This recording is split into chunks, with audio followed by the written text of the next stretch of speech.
halkan nooga bilaabanaya casharkeeni 14aad waxaana ku bilaabaynaa faatixada inaan maaragtay macnayno ayaanu ku bilaabaynaa suurada tan aynu meeshan ka gelayno suurada quraanka ugu horeysay oo suuratul faatixa weeye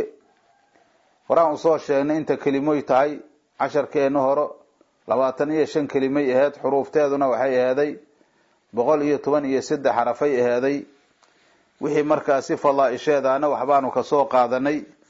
iyo khilaafka xagga basmalada markaasi ka jira hadda waxaanu qaadanaynaa faatixada markaasi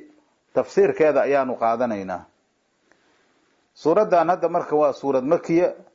khilaafka inay maki tahay iyo madani tahay iyo wixii lagu jamciyay waxyaabahaasna waxa weeye casharkeena hore ayaanu soo qaadanay suuradaha makiga waxa ay yihiin oo lagu yaqaana waxay ka hadlaan usulul aqeeda wax la yiraahdo suurad kasoo makiya markaan qaadanayno waxay suuradaas ka hadli doontaa usulul aqeeda ka hadli doontaa aayado dhowr oo ilaahay qudradiisa iyo waxdaaniisa tusaaleynaya annubuwa wa risala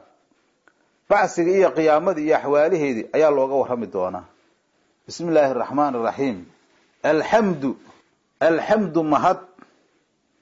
saabitun kii sugnaaday weeye xamdigi lillaahi alla ayuu u sugnaaday bismillaahi ilaahay magaciisaan barakaysanayaa allah arraxmaani naxariista caamkaa naxariista allah arraxiimi naxariista khaaskaa naxariista marka hadda basmalada tan bismillaahi arraxmaani raxiim waxay noqonaysaa macnaheedu haddii markaasi la soo gaabiyo atabaraku bismillaah ilaahay magaciisaan barakaysanayaa allah arraxmaani naxariista caamka naxariista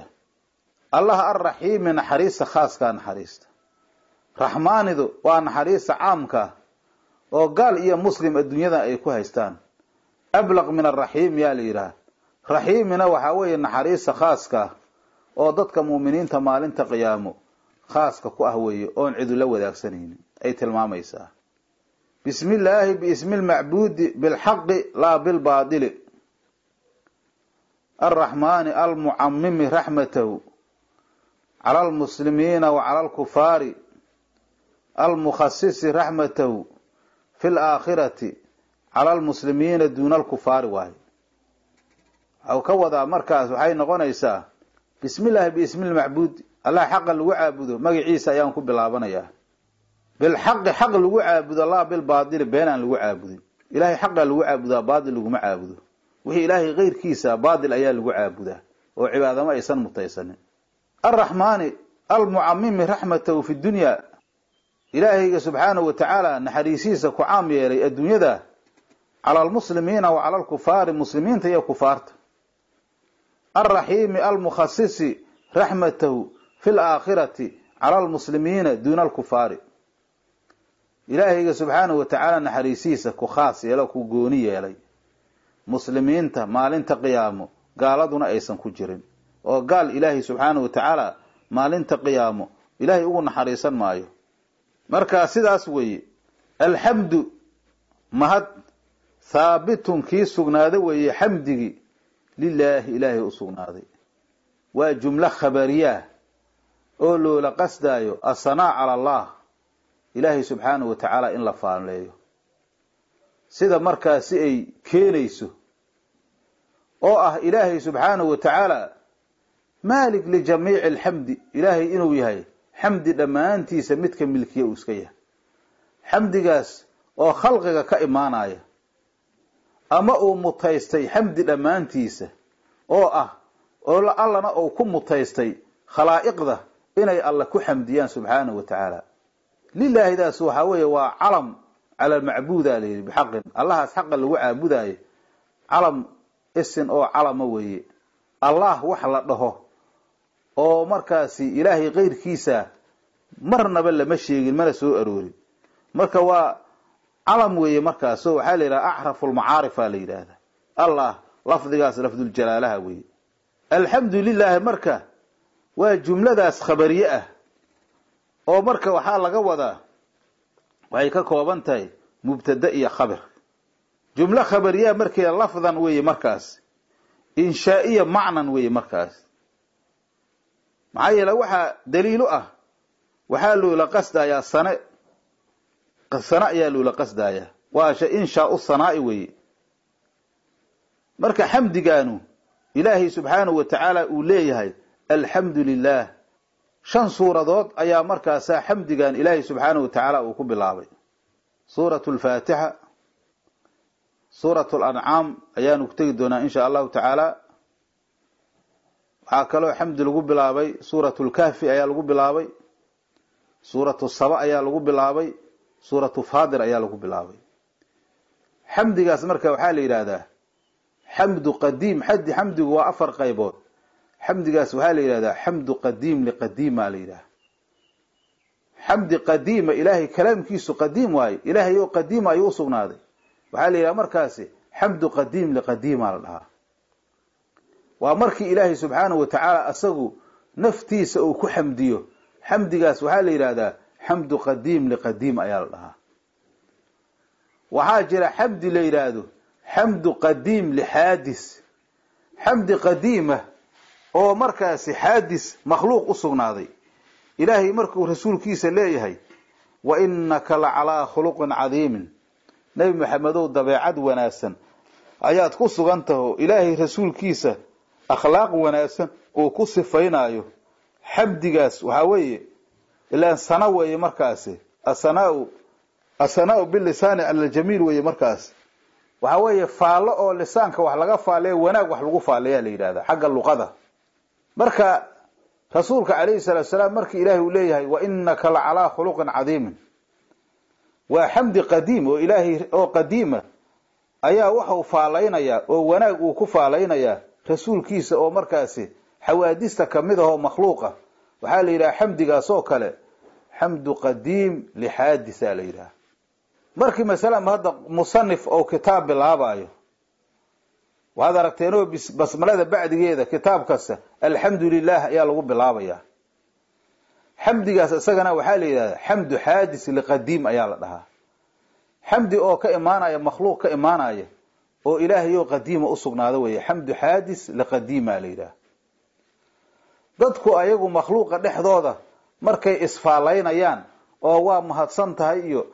waa mahadsan tahay iyo leeyahay oo isdhahay dhexdooda ama wanaag isku sheegayo, waxaa la yidhahdaa xamdu xaadis lixaadis la dhahaa. xamdi xaadis ka yimiday xaadis kale u sugnaado makhluuqa. marka hadda Allah subxaanahu wa tacaala markuuna leeyahay alxamdu lilaahi rabbi alcaalamiin, xamdigan waxaa weeye xamdu qadiim liqadiima la yidhaha. alxamdu mahad saabitun kii sugnaado weeye xamdigii, waa markaasi mubtada weeye markaasi. lilaahidana markaasi alxamdu waa mubtada khabarkiisiya maxduufa markaas, oo waxaa weeye saabituna lasoo qadirayaa. lilaahidaas markaasi lafduljalaalahaasna khabarkaas oo maxduufka ay ku tacalluqaysaa. alxamdu xamdi saabitun kii sugnaado weeye lilaahi alla ayuu u sugnaaday. markaasaa laga sifayhaa lafduljalaalaha ayaa laga sifaynaayo allihii rabbi alcaalamiina maaliki alcaalamiina, makhluuqaadka kii milki ahay. allihii rabbi alcaalamiina maaliki jamiici alkhalqi weeye, khalqiga dhammaantiisa kii milki ahay. ilaahay khalaa'iqda maase wallaah ilaahay asaa milkiya, oo insi leh oo jinni leh oo malaa'ig leh oo dawaab leh oo keyrkeed le weeye. wixii nool iyo waxaan noolayn weeye. marka mid kastoo kamid ah caalamiintaasna caalam ayaa lagu magacaabaa, oo waxaa la yidhahdaa caalamul insi yaa la dhahaa, caalamul jinni yaa la dhahaa. mid kasta caalamaa lagu magacaabaa. saas weeye markaas. marka ilaahay wuxuu dhahay subxaanahu wa tacaala allihii rabbi alcaalamiina maaliki alcaalamiina, makhluuqaadka kii milki ahay. xikmada hadda markaa ilaahay naftiisa ugu xamdinayo maxay tahay dheh aa la yidhi. waxay tahay xikmadaas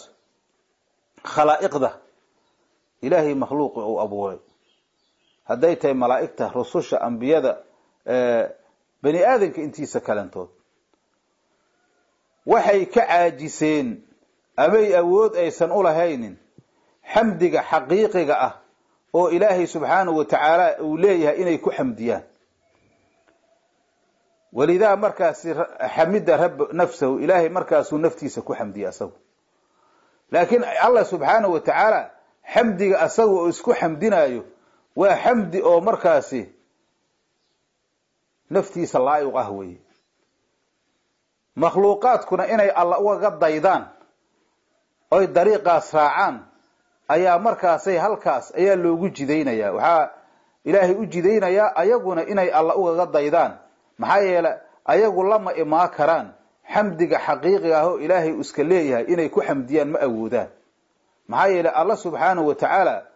wuxuu mutaysay cid soo koobi kartaa ma jirto, oo in la soo koobo alla waa ka weyn yahay subxaanahu wa tacaala. allihii rabbi alcaalamiina maaliki alcaalamiina makhluuqaadka kii milkii ahay. rabbi alcaalamiina murabbi alcaalamiina waa makhluuqaadka kii barbaariyo rabbeey ahay na waa la yidhaahdaa. allihii arraxmaani naxariista caamkaa naxariisanayey, allihii arraxiimi naxariista khaaskaa naxariisanayay. allahaas ayaa xamdi oo u sugnaaday. macnaha waxaa weeye diraxmati, waxaa weeye raxmaddu iraadatu lkhayri liahliha la yidhaah, khayr oo la doono oo markaasi ahalkiisa la doono weeye. arraxmaan araxiimi waxaa weeye waa laba sifo, inay sifatay ficli naqdaan waa iska banaan tahay ayaa la yidhi. oo ilaahay markaasi ayilmutafadilu lmuxsin waa midka ilaahay ku tafadulaya oo ixsaanka u samaynaya khalaa'iqda weeye. haddii masalan ba hadda lala yimiday arraxmaan araxiimi lala yimiday oo markaasi ilaahay subxaanahu wa tacaalana markii hore lagu soo sifeeyey rabbi alcaalamiin, waa tarkiib baa la yidhi, raqbagelin weeye. waa tarkiib oo bacda tarhiibaha la yidhi. marka taas waxaa weeye waxay ugu kaalmaynaysaa addoonka ilaahay daacadiisa, waxay markaasi ka reebaysaa macsiday ka reebaysaa. maxaa yeele ilaahay subxaanahu wa tacaala alxamdu lilaahi rabbi alcaalamiin ou dhahay ilaahay, arraxmaan araxiim oo haddana dha ilaahay subxaanahu wa tacaala. marka waxaa weeye waa tarkiib oo bacda tarhiibaha la yidhi. allihii maaliki yowmiddiini maaragtay lafduljalaalihi aa laga sifaynayaa. allihii maaliki yowmiddiini abaalmarinta maalinteeda maaliga ahay oo mid wax walba milki ahay. yowmuddiinku waa yowmulqiyaama weye. allihii maaliki yowmiddiini abaalmarinta maalinteeda maaliga ahay. hadda ilaahay markasta maaligow yahay, laakiin maalinta qiyaamo cid milki sheegaysa ma jirto. saa haddii ilaahay ilaa suuratu lkaafir uu tegi doono, ilaahay wuxuu dhihi doonaa liman ilmulku lyowm, yaa mulki maanta iska leh. waa la wada aamusayaa. markaasuu alla wuxuu lilaahi alwaaxid alqahaar, ilaahayga waaxidulqahaarka ayaa maanta mulki leh oo khaas uu ku yahay, oo cid hadda mid majaasiya sheeganaysa ma jirto. laakiin adduunyada markii la joogo qofku waxa weeye mulkiga waxaan anaa iskale, waxaas hebelaa iskale, waxaa sidaas ayaa la leeyahy. marka hadda maaliki yowmiddiin ay aljazaa waa yowmulqiyaama weye. dikrigana waxa loogu khasisay mulki oo daahira, saan horuu sheegna ma jira maalintaas oo axad uu leeyahay. waatou dhahay ilaahay liman ilmulku lyowm lilaahi alwaaxid alqahaar. haddii saas weye markaas maaliki la yidhaahdo, markaasi maalintaas ilaahay subxaanahu wa tacaala mulki wax la sheegaayo mala. oo markaas waxaa weeye maaliki markii la dhaha macnuhu waxaa weeye maaliku lamri kullah fi yowmi alqiyaama. maaliku lamri kullih fi yowmi alqiyaama, amarka ilaahay midka mulkiya waa dhammaantiis maalinta qiyaamo. saasay noqonaysaa marka haddaba lafdiga maaliki iyo maliki inta waa la akriyaa, labada qiro oo laba qiro oo sabciyatayna ayaa ku jira, oo markaasi alifta meesha laga qaado. wasfiguna markaas daahir waaye. midda kale in alifta la sugo oo maaliki la yidhahdo, sida hadda musxafka qirada xafsada ay tahay. saas markaasi labadaas qiro ayaa markaasaa la akriyaa. laakiin waxa weeye laba macno ayay markaasay kala yeelanayaan. labada qiro marka waa la isku khilaafo. waxaa la yidhi in maaliki la dhaho iyo in maliki la yidhaahdo yaa xeel dheeraa la yidhi. culamada qaar waxay yidhahdeen malik ayaa xeel dheer, in maliki yowmiddiin la akriya qayda abi camarka. taasaa waxa weeye caamsan oo xayl dheer maalika ka xayl dheer leeyahay maxaa yeelay waxa la leeyahay qiradaas ayaa markaas rajaxan oo markaas caamsan oo markaas ka xayl dheer leeyahay in maaliki la dhaho waxaa yeelay waxa leeyahay kullu malikin maaligay dhahan culimadu qofka ninka soo boqora maaligna waayahay oo qofka hadoo boqor yahay maaligna waayahay maliki yawmidiin abaal marinta maalinteeda boqorka ahay macnaha marka saasi xayl dheeray ay yiraahdeen culimada bacdigeed sababtoo ah waxa waaye malik kasta maalig waaye wala aksar yiri markaas qofka soo maaliga oo xoola leh boqor ma ahan laakiin qofku haduu maalig yahay maaligna waayo waxna waa leeyahay haddana waxay culimadu yiraahdeen amarka boqorka amarkiisu naafidun ala almaaligay dhan fi mulkihi qofka maaliga ah waxayse mulkigiisa ku fulayaaho ninkan boqorka ah hadii waxa weeye amar oo soo saaro oo qofka maaliga ah xoolaha leh uu ku soo saaro amarkiisu waa ku fulayaa laakiin taas cagsi ma aho waxa weeye qofkan maaliga ah maliga amar kuma soo saari kariyo saas daraadeed ayaa qirada in la akhriyo maliki ay xeel dheertay culimada bacdoodna waxay yiraahdeen saas haday tahay maliki markii la yiraahdo aliftaas oo ziyaadada ah aliftaas waxa waaye markaas fadaa'il gaar ay keenaysaa maxaa yeela horay waataan quraanka oo soo marnay rasuulku kaleey sallallahu alayhi wasallam tuu dhahay soo mar xadiiska ahay la aqulu alif lam mim harfun bal alifun harfun wa lamun harfun wa mimun harfun wal hasanatu bi 10 amsalha oo ziyaadadaas waxa weeye fadiila gaar waxay keenaysaa macnaha xarafki ayaa markaas xasana gooniye iska leh ziyaadada marka sidaas ayay markaas ayaduna ku leedahay marka saas ayaa aaraacdaas ayaa jirta oo marka sidaas oo inay maliki xayl dheertay iyo maliki ayaduna ziyaadadaas iska leedahay labada qiraba hada qiraasa sabciyataan waayo qof walba sidoo markaas oo akhriyo waa qira oo saxiix waayo marka intaas markuu qofku yiraahdo hadana wuxuu dhahayaa iyaaka adigaan nacbuduka caabudayna allah wa iyaaka adiga ayaa nasaciinu ka kaalmo dalbayna waxa meesha markaasi alxamdulillaah daas laga soo bilaabo ila basmalada laga min albasmala ila markaasi halkan laga soo gaaro oo macnaha waxaan ilahay ihdina siraat almustaqim inta la gaaro intaas waxa li waa maqulul qawl ahlay maqulun liqawlin mahdhufin waxa weeye markaasi waa maqulun liqawlin mahdhufin waxa la soo qadaray horaba u qadareedaan in la yiraahdo qulu bismillahir rahmanir rahim alhamdulillahi rabbil alamin daha arrahmanir rahim daha maliki yawmiddin daha iyyaka na'budu daha saas way markaa oo waxa la yiri markaasi maqulun liqawlin mahdhufin waayay saan horana u sheegnay marka ilaahay wuxuu dhahay subhanahu wa ta'ala waxa dhahaysaan markaasi iyyaka ay nakhussuka bil ibadati iyyaka adiga ayaa na'buduka caabudayna iyyaka dan markaasi maf'uul oo muqaddama waaye lina'bud waxa loo hormariyay markaasi hasri si u faa'iideysa waaye inaan ilaahay wax qeyrkiisa oo la caabuday marnaba aysan jiri kara ayna jirin hasri iyo ikhtisaas waaye leeyahay wa iyyaka nasta'inu ayaduna waa ku cadfan tahay macnaha waxa weeye la na'budu illa iyyaka ilaahu ma caabudayna illa adiga mooye wala nasta'inu illa bika adiga cidaan hayna kaalmo ka dalbi mayno laanaka alhaqiiqu bitilka sifat al'idam ilaahi yusifooyinkaas waaweyn ada xaqiiqa ku ah in lagu caabudo ada xaqiiqa ku ah in kaalmo laga dalbo ada xaqiiqa ku ah cid kale ma mudata weey macnaha waxa weeye ya man hada sha'nu allah sidaan sha'nigiisa ay aw yahayo nakhussuka bil ibadati maxayla ilaahi waa la soo sifeeyay marka hore oo ilaahi wuxuu dhahay alhamdulillahi rabbil alamin arrahmanir rahim maliki yawmiddin oo dhahay ilaahi allah marka sha'nigiisaas yahayo cibaadada ayaan kugu gooni yeelaynaa iyo kaalmo dalabka weeye marka waxa way waa taraqiya leeyri min alburhan ila alayana leeyra wal ghayba ila alhulur ayaa leeyra maxayla hadda meeshan waxa waaye iyaaka markaasi khidaab weeye markaasi marka tacliimun min allah weeye ilaahi subhanahu wa ta'ala doomankiisa oo tacliiminaya maxaa yeelay addoonku markii ilaahay subxaanahu wa tacaala xaqiiqo oo ugu sheego xamdi inuu ilaahay subxaanahu wa tacaala uu mutaystay oo rabbul arbaab uu yahay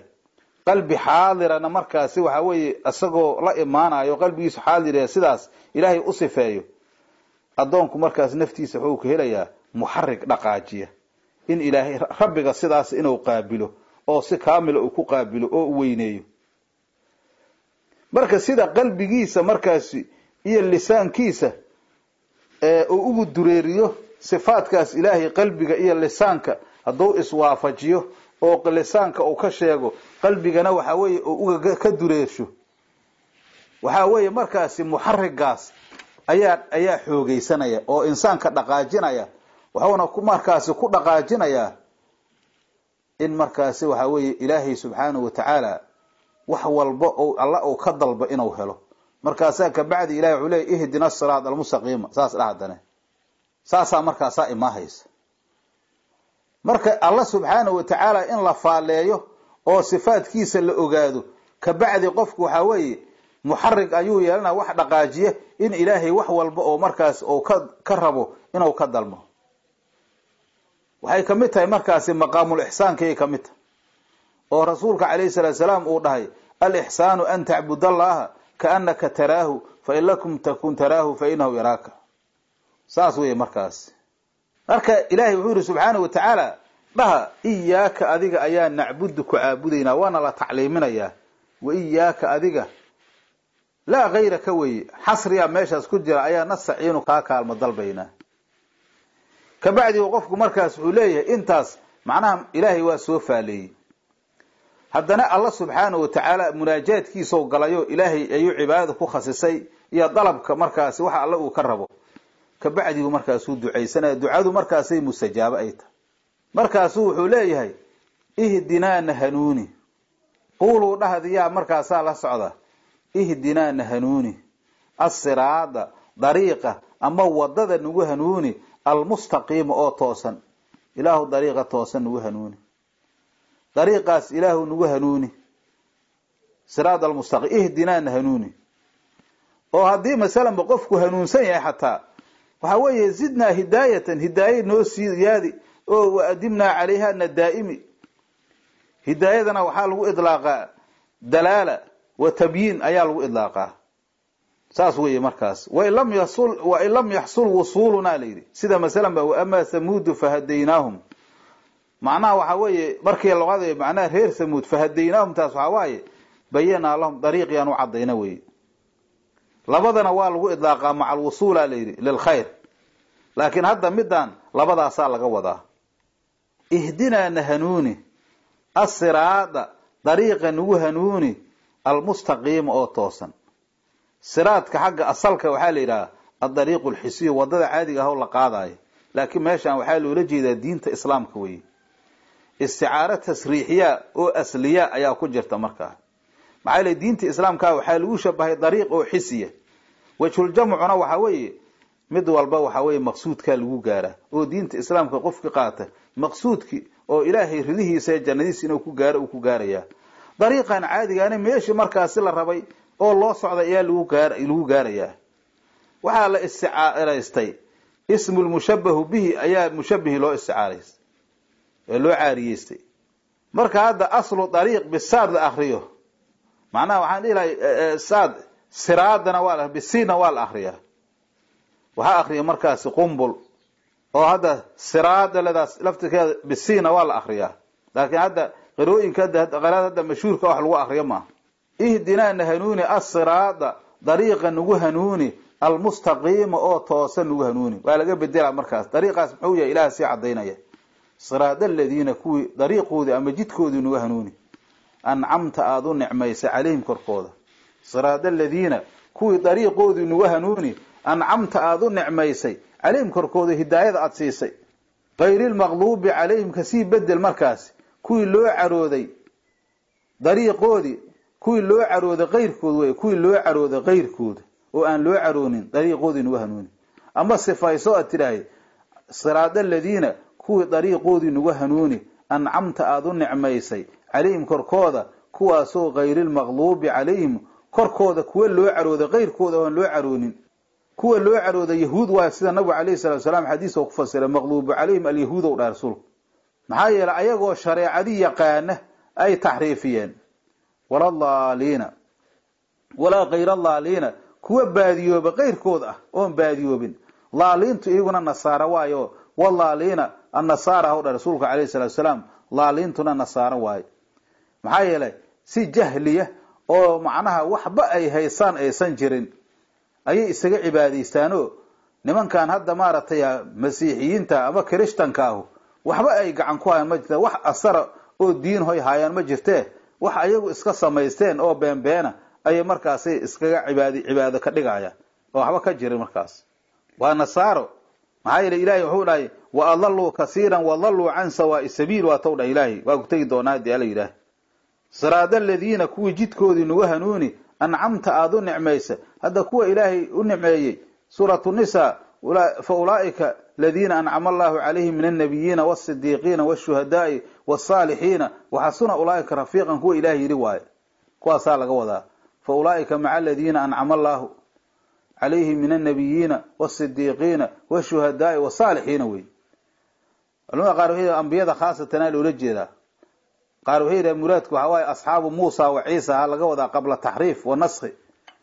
laakiin sida hore raajix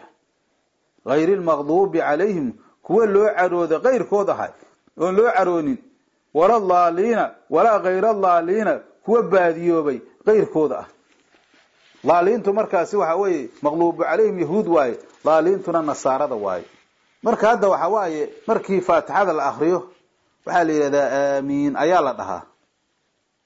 aamintaas iyo markaasi qaybaha kale oo soo socdo suuratul baqara ayaanu qaadan doonaa insha Allah taala asay shahada 10 keen intaas uu ku egyahay wallahu subhanahu wa ta'ala a'lamu. Assalamu alaykum wa rahmatullahi wa barakatuh.